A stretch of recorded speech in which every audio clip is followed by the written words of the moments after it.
Assalamualaikum warahmatullahi wabarakatuh. Nama saya Kamara Angelita dari semester 6 kelas C1 Pidana. Saya sini menjelaskan tentang pencegahan kekerasan seksual terhadap anak.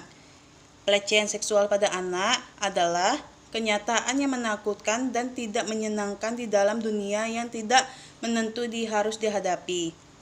Apabila pengaruhnya atas anak-anak bisa menghancurkan psikososial tubuh dan berkembangnya di masa depan. Menurut berbagai penelitian, korban pelecehan seksual adalah anak laki-laki dan anak perempuan berusia bayi sampai usia 18 tahun. Kebanyakan pelakunya adalah orang yang mereka kenal dan percaya. Sebagai orang tua, sangat mutlak harus dilindungi anak di sekitarnya untuk terlindung dari bahaya pelecehan seksual pada anak. Pendidikan seksual dan memberikan informasi tentang permasalahan pelecehan seksual terhadap dampaknya dapat mencegah perilaku pelecehan seksual itu. Terdapat beberapa informasi dan pengetahuan kepada anak yang perlu diberikan kepada anak agar terhindar dari kekerasan seksual.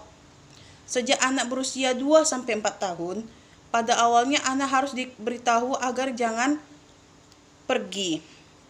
Katakan pada anak bahwa mereka harus segera melaporkan kepada orang-orang tersebut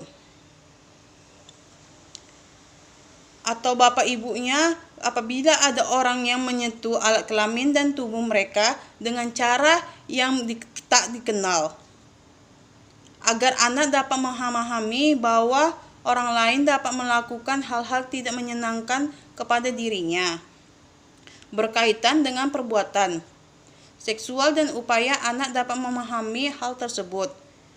Pengenalan bagian tubuh kepada anak mutlak dilakukan.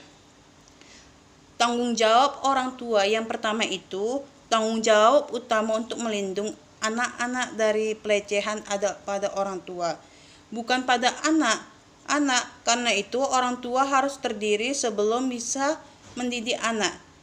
Jika Anda orang tua, ada beberapa hal yang perlu Anda ketahui.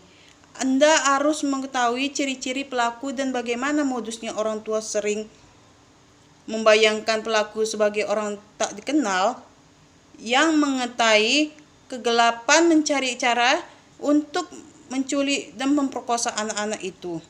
Orang jahat seperti itu memang ada media berita seringkali melaporkan tentang mereka, namun secara relatif mereka jarang ada dalam sekitar 90% kasus pelecehan seksual. Anak pelaku adalah orang yang sudah dikenal, jarang ada dikenal dipercaya oleh si anak. 2.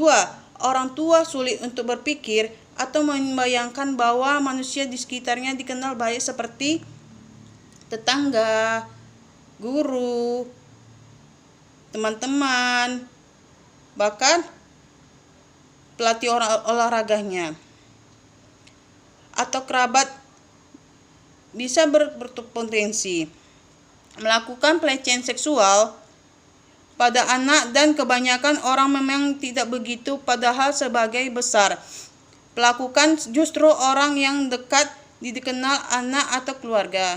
Memang seharusnya tidak perlu mencurigai setiap orang di sekitar. Namun, orang tua dapat melindungi anaknya dengan mengetahui karakteristik seorang pelecehan. Sekian dan terima kasih. Wassalamualaikum warahmatullahi wabarakatuh.